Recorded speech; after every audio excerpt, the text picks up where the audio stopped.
মাওয়াজিনু ফাহুয়া ফি আইশাতির রাদিয়াহ, যার মিজানের পাল্লা ভারী হয়ে যাবে তার আনন্দে থাকবে। মিজানের পাল্লা ভারী করার একটা দোয়া আছে না নাই? শুনবেন?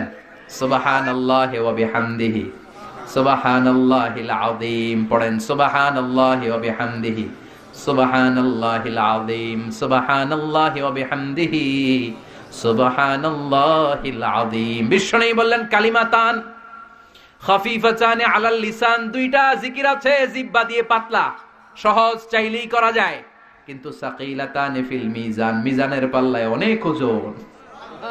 মিজানের পাল্লায় কিন্তু জিহ্বায় অনেক পাতলা। আল্লাহর কাছে বড় প্রিয়। হাবিবাতান ইলার রহমান, আল্লাহর কাছে প্রচন্ড প্রিয়।